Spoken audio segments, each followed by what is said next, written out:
Hello प्यारे दोस्तों, कैसे हैं आप सभी का मैं आपके प्यारे चैनल द सक्सेस पॉइंट @ पे शानदार महत्वपूर्ण प्रश्नों की श्रृंखला में एक बार फिर से आपका स्वागत करता हूं। रात के 8:05 हो चुके हैं और समय हो चुका है मध्यकालीन भारत के इतिहास पर अध्ययन करने का, यानी कि हिस्ट्री की क्लास आ चुकी है। आप लोग इन्फॉर्म कर दीजिए जो लोग आपके आसपास हैं, तैयारी करने वाले बच्चे हैं, ताकि उनका भी भला हो सके दोस्तों। क्योंकि शिक्षा एक ऐसी चीज़ है कि आप जितना ज़्यादा किसी को बांटेंगे उतना ज़्यादा आपको आएगी। तो द सक्सेस पॉइंट @ एजुकेशन का एक ऐसा प्लेटफॉर्म है जहाँ से आप उन महत्वपूर्ण प्रश्नों को प्राप्त करते हैं जिससे कि आपका सिलेक्शन हो सके, चाहे वो यूपीएससी के लिए हो, यूपीएससी, टीजीटी, पीजीटी, अदर किसी भी वनडे एग्ज़ाम या कॉम्पिटिटिव एग्ज़ाम की अगर आप तैयारी करते हैं तो उन सभी के लिए इंपॉर्टेंट है। द सक्सेस पॉइंट @ ने ठाना है सफलता आपको दिलाना है। उसी लक्ष्य के अंतर्गत हम ऐसे ही शानदार प्रश्नों पर लगातार डिस्कशन करते आ रहे हैं जिससे कि आपका सिलेक्शन न रुकने पाए दोस्तों। तो चैनल का सपोर्ट कीजिए, चैनल को प्यार दीजिए। वीडियो को शुरू करने से पहले गुजारिश है कि वीडियो को ज़्यादा से ज़्यादा शेयर कीजिए, लाइक कीजिए। वीडियो को कैसी लगती है कमेंट में ज़रूर बताएं। प्रयास करें कि आपके साथ साथ और लोग भी जुड़ें और लोग भी देखें दोस्तों। तो चैनल को सब्सक्राइब करें, बेल आइकन ऑन करें ताकि वीडियो की अपडेट आपको मिलती रहे। चलिए देखते हैं कि आज कौन से प्रश्नों को रखा गया है। तो आज का पहला प्रश्न क्या कह रहा है कि कथन है कि खानुआ का युद्ध जो है वो निश्चित रूप से पानीपत के प्रथम युद्ध से अधिक निर्णायक और महत्वपूर्ण था। और समझे दोस्तों, कथन क्या कह रहा है, जो खानवा का युद्ध था वो निश्चित रूप से पानीपत के प्रथम युद्ध से अधिक निर्णायक और महत्वपूर्ण था। कारण क्या था कि राजपूत नायक राणा सांगा निश्चित रूप से इब्राहिम लोदी से अधिक दुर्जय विरोधी थे। तो आपको बताना है कि इसमें कथन और कारण के आधार पर कि कथन और कारण दोनों सही हैं। कारण जो है वो कथन की व्याख्या करता है, कथन और कारण दोनों सही हैं, लेकिन कारण जो है वो कथन की व्याख्या नहीं करता है। कथन सही है, कारण गलत है, या फिर कथन गलत है और कारण सही है दोस्तों। तो फटाफट से उत्तर दीजिए कि इसका सही उत्तर क्या होगा। तो दोस्तों, अगर हम खानवा के युद्ध की बात करें तो खानवा का युद्ध प्रथम पानीपत के युद्ध से अधिक निर्णायक और महत्वपूर्ण था। यह बिल्कुल सही है।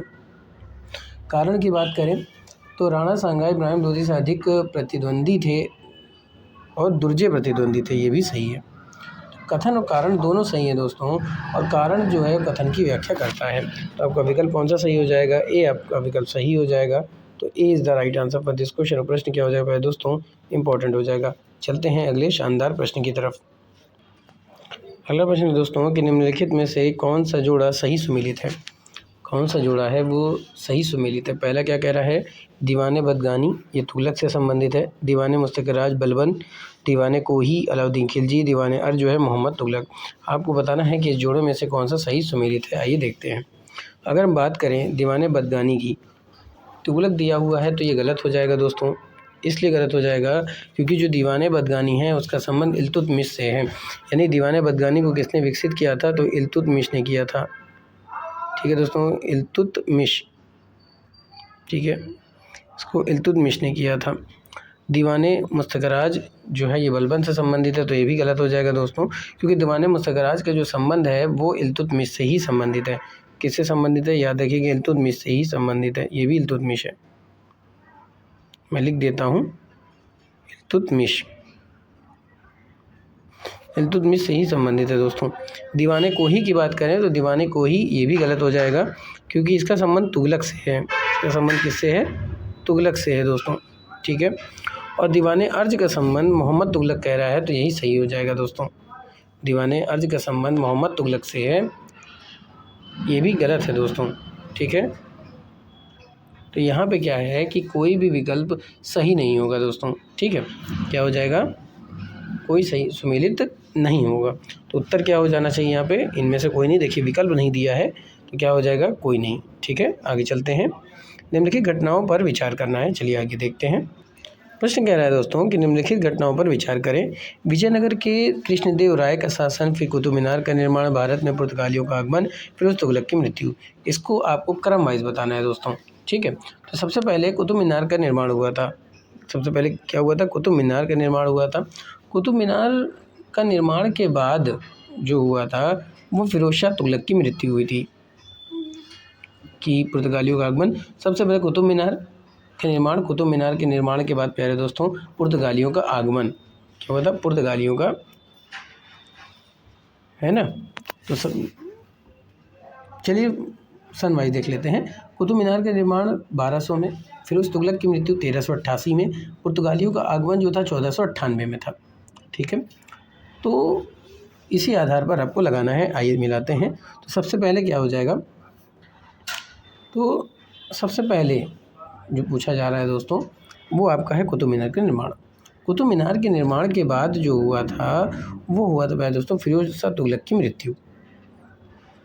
ठीक है, फिरोज शाह तुगलक की मृत्यु, और तुगलक की मृत्यु के बाद जो हुआ था वो हुआ था पहले दोस्तों पुर्तगालियों का आगमन, पुर्तगालियों का आगमन, और उसके बाद विजयनगर कृष्णदेवराय का शासनकाल। तो यानी कि 2 4 3 1 यानी कि ए विकल्प आपका सही हो जाएगा दोस्तों। तो A is the right answer for this question. और प्रश्न क्या हो जाएगा, इंपॉर्टेंट हो जाएगा। ठीक है, कुतुब मीनार का निर्माण जो है वो 1192 से लेकर के 1220 ईस्वी के बीच हुआ था। ठीक है दोस्तों, कुतुब मीनार का निर्माण कब हुआ था, 1192 से लेकर के 1220 के बीच। आगे चलते हैं। अगला प्रश्न क्या कह रहा है कि सूची 1 को सूची 2 से मिलाइए यानी सुमेलित कीजिए और सूचियों के नीचे दिए गए कूट का प्रयोग करके सही उत्तर का चयन कीजिए। एकता का संबंध किससे है दोस्तों? तो अगर हम एकता की बात कर लें तो ये दिल्ली सुल्तान से संबंधित था दोस्तों। किससे संबंधित था? दिल्ली सुल्तान से संबंधित था। जागीर की बात करें, जागीर का संबंध किससे था? तो जागीर का संबंध मुगलों से था, ये भी याद रखिएगा। और अमरम की बात करें तो अमरम का संबंध विजयनगर से था और मुकासा का संबंध मराठों से था। तो उत्तर आपका कौन सा हो जाएगा पहले दोस्तों? बी विकल्प आपका सही हो जाएगा। तो B is the right answer for this question. बात समझ में आ रही है? तो B is the right answer for this question. और प्रश्न क्या हो जाएगा दोस्तों? इंपॉर्टेंट हो जाएगा। अगले प्रश्न को देख लेते हैं। अगला प्रश्न कह रहा है कि कथन है कि अकबर के समय में प्रत्येक 10 घुड़सवारों के लिए मनसबदारों को 20 घोड़े रखने पड़ते थे। कारण क्या था कि मार्च के दौरान घोड़ों को आराम देना पड़ता था और युद्ध के समय प्रतिस्थापन आवश्यक था, इसके कारण। तो उत्तर क्या होना चाहिए दोस्तों? कथन और कारण के अकॉर्डिंग कौन सा सही होगा? आइए देखते हैं। तो प्यारे दोस्तों, अगर हम बात करें तो कथन भी सही है और कारण भी सही है, और कारण जो है वो कथन की स्पष्टीकरण करता है। तो ए विकल्प यहाँ पे सही हो जाएगा। तो A is the right answer for this question. प्रश्न होगा इंपॉर्टेंट। अगला प्रश्न देखते हैं। अगला प्रश्न है कि कथन है पहले भारत में तुर्की प्रशासन अनिवार्य रूप से सैन्य था। दूसरा कह रहा है कि देश को प्रमुख सैन्य नेताओं के बीच एकता के रूप में विभाजित किया गया था। तो कौन सा सही है दोस्तों? तो इसमें आपका कथन भी सही है और कारण भी सही है। ठीक है, तो उत्तर क्या हो जाएगा दोस्तों? दोनों सही है, और कारण जो है वो स्पष्टीकरण है, यानी कथन की सही व्याख्या है। तो A is the right answer for this question. और प्रश्न क्या हो जाएगा दोस्तों? इंपॉर्टेंट हो जाएगा। अगले प्रश्न को देख लेते हैं। अगला प्रश्न कह रहा है, कथन है कि शाहजहां के शासनकाल के दौरान दाराशिकों को बलखा, बदख्शां और कंधार के अभियान पर भेजा गया था। कारण क्या था कि शाहजहां द्वारा मध्य पूर्व में भेजा गया अभियान एक अद्भुत सफलता थी। तो शाहजहां के शासनकाल के दौरान दाराशिकों को बलखा, बदख्शां और कंधार के अभियान पर भेजा गया था। इसमें से कौन सा उत्तर सही हो जाएगा? तो इसमें प्यारे दोस्तों कथन तो आपका सही है पर कारण गलत हो जाएगा। तो आपका यहाँ से सी विकल्प क्या हो जाएगा? सही हो जाएगा कि कथन सही है पर कारण गलत है। तो सी विकल्प सही हो जाएगा। तो C is the right answer for this question, और ये इंपॉर्टेंट हो जाएगा। बात समझ आई दोस्तों? अगला प्रश्न देखते हैं। तो आपने इसका उत्तर क्या देखा कि कथन तो सही है पर कारण गलत है। तो C is the right answer for this question. ये क्या हो जाएगा दोस्तों? इंपॉर्टेंट हो जाएगा। ठीक है, अगला प्रश्न है कि निम्नलिखित कथनों पर विचार करें। अहदीस वे सैनिक थे जो, अहदीस कौन थे? अपनी सेवाएं अकेले देते थे, खुद को किसी सरदार से संबंधित नहीं करते थे। सम्राट उनके तत्काल कर्नल होते थे, खुद को मिर्जा से संबंध करते थे। तो मेरे दोस्तों वे अपनी सेवाएं अकेले देते थे, खुद को किसी सरदार से संबद्ध नहीं करते थे, ये भी सही है। सम्राट उनके तत्काल कर्नल होते थे, ये भी सही है। खुद को मिर्जा से संबद्ध करते थे, तो गलत हो जाएगा। कौन सा सही है? तो पहला, दूसरा, तीसरा, ये देखते हैं कौन से विकल्प में दे रहा है। जी हाँ दोस्तों, पहला, दूसरा, तीसरा सही है, यानी कि बी विकल्प आपका सही हो जाएगा। तो B is the right answer for this question. प्रश्न क्या हो जाएगा पहले दोस्तों? इंपॉर्टेंट हो जाएगा। ठीक है, अगले प्रश्न को देख लेते हैं। सूची 1 और सूची 2 को मिलाना है और सूची को नीचे दिए गए कूट का प्रयोग करते हुए सही उत्तर का चयन करना है। चलिए दोस्तों मिलाइए, सूची 1 और सूची 2 को मिलाइए और नीचे दिए गए कोड का प्रयोग करते हुए उत्तर का चयन कीजिए। 1556 की बात है। तो 1556 में अकबर का राज्याभिषेक हुआ था दोस्तों। क्या हुआ था? अकबर का राज्याभिषेक हुआ था। तो पहले तो ई सही हो गया, ठीक है। 1600 की बात करें तो 1600 ईस्ट इंडिया कंपनी को चार्टर प्रदान किया गया था। ईस्ट इंडिया कंपनी को चार्टर प्रदान दिया गया था, तो ई के बाद डी हो जाएगा। डी के बाद बात करें 1686 की, तो शिवाजी की मृत्यु हुई थी और हल्दी घाटी का युद्ध हुआ था। ठीक है दोस्तों, क्या हुआ था? हल्दी घाटी का युद्ध हुआ था, ठीक है। उसके बाद आपका सी आ जाएगा दोस्तों, ठीक है। उसके बाद कह रहा है कि 1739 की हम बात कर लें तो नादिर शाह द्वारा दिल्ली पर कब्जा किया गया था। तो इसका सही उत्तर क्या हो जाएगा? बी। इसके बाद बी हो जाएगा। तो ई डी सी बी किस में दे रहा है? ये आपके बी विकल्प में दे रहा है प्यारे दोस्तों। तो आपका बी विकल्प क्या हो जाएगा? सही हो जाएगा। तो B is the right answer for this question. और प्रश्न क्या हो जाएगा? इंपॉर्टेंट हो जाएगा, ठीक है। आगे चलते हैं। अगर अभी तक आपने चैनल को सब्सक्राइब नहीं किया तो चैनल को सब्सक्राइब कर दें, बेल आइकन ऑन कर दें ताकि नोटिफिकेशन मिलती रहे। अगला प्रश्न क्या है दोस्तों? तो अगला प्रश्न है कि कंधार का नुकसान मुग़ल साम्राज्य के लिए एक बड़ा झटका था। प्राकृतिक संसाधन, बफर क्षेत्र, संचार या फिर रणनीतिक गढ़। कंधार का जो नुकसान हुआ था मुग़ल साम्राज्य के लिए एक बड़ा झटका था। मुग़ल और मध्य एशिया के बीच रणनीतिक गढ़ था। फारस के खिलाफ यह मुख्य रक्षा बिंदु था। भारत की उत्तर पश्चिम सीमा का सबसे मजबूत सैन्य चौकी थी ये, इसलिए मुग़लों के लिए इसका खोना रणनीतिक रूप से बहुत बड़ा नुकसानदायक था। तो इसका उत्तर क्या हो जाएगा? रणनीतिक गढ़। तो डी विकल्प सही हो जाएगा। तो D is the right answer for this question दोस्तों, और ये इंपॉर्टेंट होगा। अगला प्रश्न क्या है कि सल्तनत काल में फाजिल का अर्थ क्या होता था? रईसों को किया गया अतिरिक्त भुगतान, वेतन के बदले में दिया गया राजस्व, इक़्तिदारों द्वारा राजकोष में दी गई अतिरिक्त धनराशि, किसानों से ली गई अवैध वसूली। तो फवाजिल का अर्थ क्या होता था? तो प्यारे दोस्तों, फवाजिल की बात करें तो इक़्तिदारों द्वारा अपनी इक्ता से प्राप्त राजस्व में से राज्य के हिस्से से अधिक जो अतिरिक्त राशि राजकोष में जमा की जाती थी उसी को कहा जाता था। तो उत्तर क्या हो जाएगा? सी विकल्प आपका यहाँ पे सही हो जाएगा दोस्तों। कौन सा सही हो जाएगा? सी विकल्प आपका सही हो जाएगा।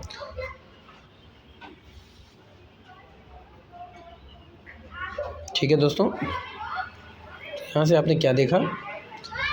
कंधार का नुकसान मुग़ल साम्राज्य के लिए बड़ा झटका था, तो वो रणनीतिक गढ़ के कारण था।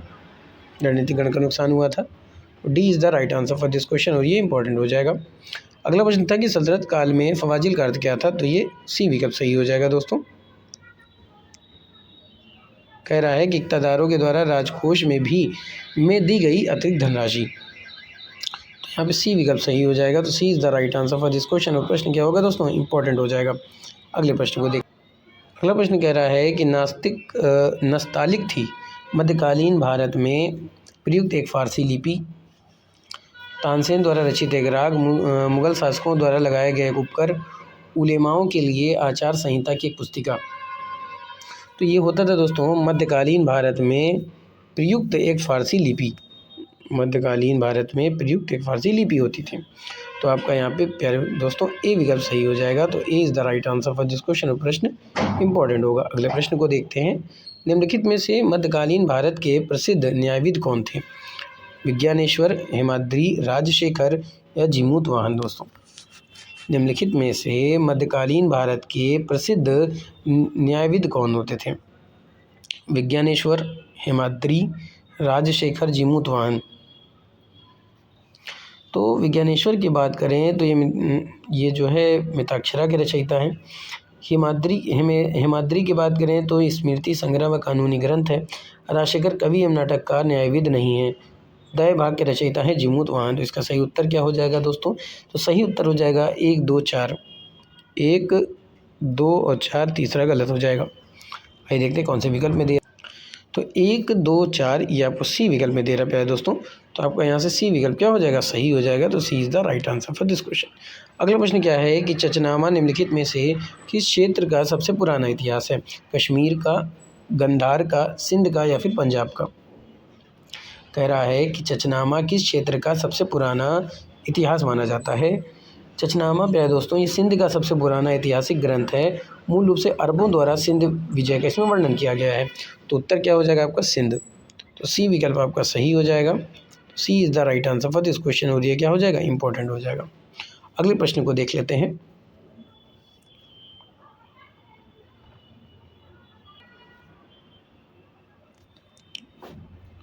अगला प्रश्न क्या कह रहा है दोस्तों कि सरबगुटका नामक पांडुलिपि निम्नलिखित में से किस रहस्यवादी से संबंधित है। भगत पिता, सूरदास, भगत त्रिलोचन, भगत नामदेव। ठीक है दोस्तों, सरबगुटका जो है वो किस पांडुलिपि के लिए किस रहस्यवादी से संबंधित है।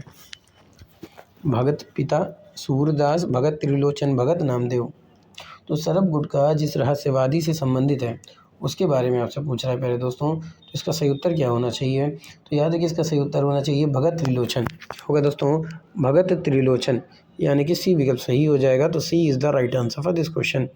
अगला प्रश्न क्या है कि किस सुल्तान ने बिना अनुमति के रईसों को भोज और उत्सव आयोजित करने और विवाह संबंध बनाने से मना किया था। इल्तुतमिश, अलाउद्दीन खिलजी, फिरोज शाह तुगलक या फिर बलबन।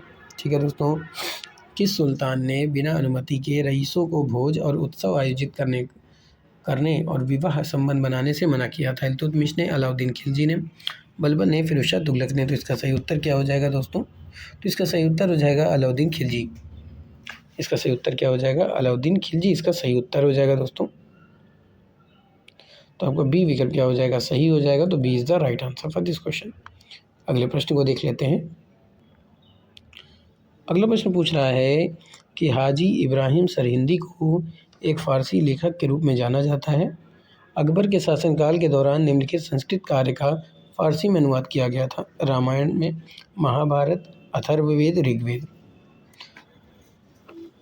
हाजी इब्राहिम सरहिंदी ने किस संस्कृत कार्य का फ़ारसी में अनुवाद किया, तो इसका सही उत्तर है अथर्ववेद। अथर्ववेद इसका सही उत्तर है। तो सी विकल्प सही हो जाएगा। तो C is the right answer for this question.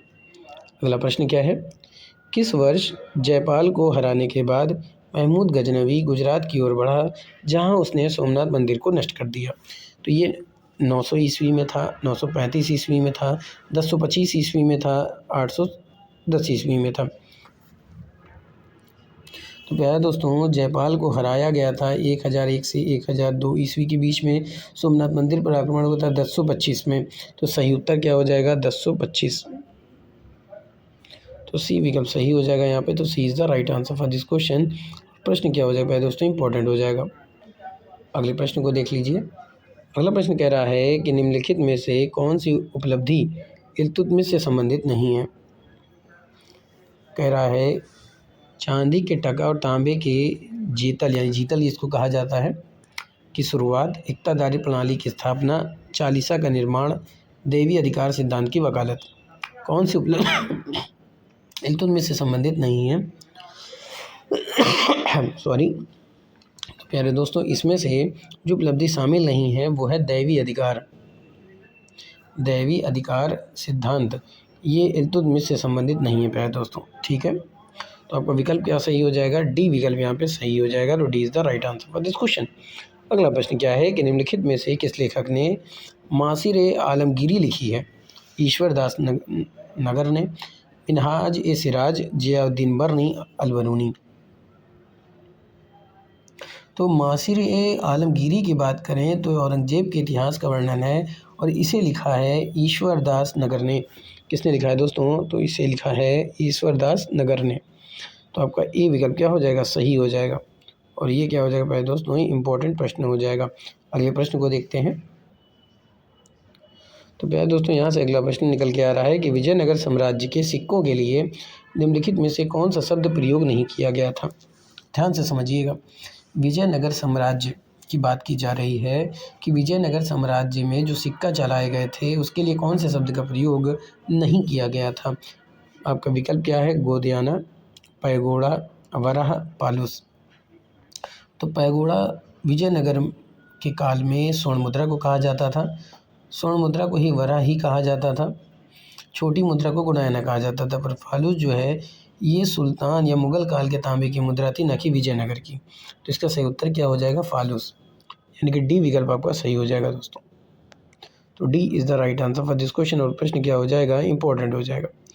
अगला प्रश्न क्या है कि तराइन के प्रथम युद्ध में निम्नलिखित में से किस किले पर मोहम्मद गौरी की सेना ने कब्जा कर लिया, जिससे गौरी और चौहानों के बीच में युद्ध शुरू हो गया।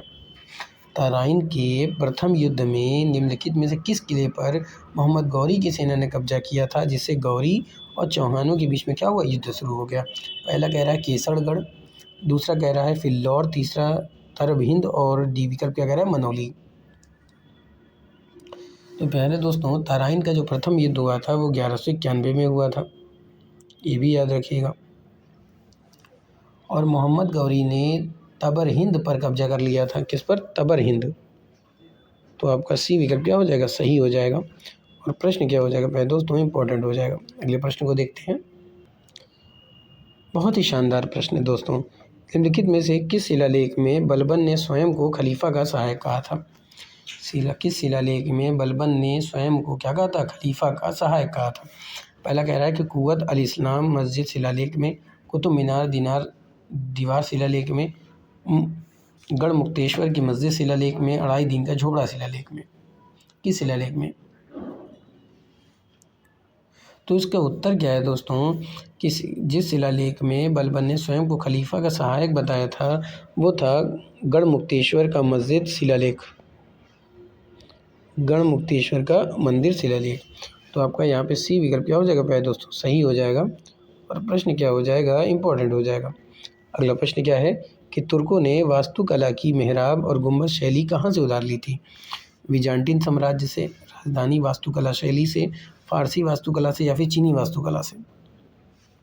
तुर्कों की मेहराब और गुंबद शैली कहाँ से ली गई, तो ये ली गई थी बिजान्टिन साम्राज्य से। कहाँ से ली गई थी पहले दोस्तों, बिजान्टिन साम्राज्य से ली गई थी। ए विकल्प सही हो जाएगा। तो A is the right answer for this question. और प्रश्न क्या हो जाएगा, इंपॉर्टेंट हो जाएगा। अगला प्रश्न क्या है, निम्नलिखित में से किसने चांदी के टका का विशुद्ध अरबी सिक्का जारी किया था। कुतुबुद्दीन ऐबक ने, नसीरुद्दीन महमूद ने, अलाउद्दीन मसूद शाह ने या फिर इल्तुतमिश ने। इसमें सही उत्तर क्या होगा, किसने चांदी के टका का विशुद्ध अरबी सिक्का जारी किया था। तो इसका उत्तर हो गया इल्तुतमिश। तो इसका उत्तर क्या हो जाएगा, इसका उत्तर होगा इल्तुतमिश। तो आपका डी विकल्प क्या हो जाएगा दोस्तों, सही हो जाएगा। तो D is the right answer for this question. ठीक है, चांदी के टका का विशुद्ध अरबी सिक्का जिसने जारी किया था वो व्यक्ति कौन था, वो सम्राट कौन था, वो शासक कौन था, तो वो इल्तुतमिश था। तो आज का सेशन यहीं पे समाप्त करते हैं। उम्मीद करते हैं कि आज का सेशन भी आपको पसंद आया होगा। इसी तरह से महत्वपूर्ण प्रश्नों को प्राप्त करने के लिए चैनल से बने रहिए। वीडियो को शुरुआत से अंत तक देखें ताकि वीडियो आपको समझ में आए। एक प्रश्न से काफ़ी प्रश्न आपके तैयार हो जाते हैं। सुबह 11 बजे आपको भूगोल से संबंधित प्रश्न प्राप्त होते हैं, दोपहर 2 बजे भारतीय संविधान और राज्य व्यवस्था से। हालांकि आज जो है किसी कारणवश क्लास नहीं चल पाई, क्योंकि जो है कुछ परेशानी की वजह से नहीं चल पाई। 2-3 रोज़ से आगे पीछे क्लासें हो रही हैं, कोई क्लास चल रही, कोई क्लास नहीं चल पा रही, पर कुछ ही दिन में प्रॉपर हो जाएगी। आप परेशान ना हो, क्योंकि इन महत्वपूर्ण प्रश्नों को आप बिल्कुल मत मिस करिए, क्योंकि आपका सिलेक्शन पाना बहुत बड़ा चुनौती का काम है दोस्तों। तो success point at the rate में ठाना है, सफलता आपको दिलाना है, तो सफलता आपको डेफिनेटली ज़रूर हासिल होगी। ज़रूरत इस बात की है कि आप चैनल का सपोर्ट करें।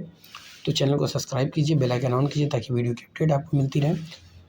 तो रात के 8:05 पर आपको हिस्ट्री से संबंधित, दोपहर 2 बजे भारतीय संविधान से संबंधित प्रश्न देखने को मिलते हैं।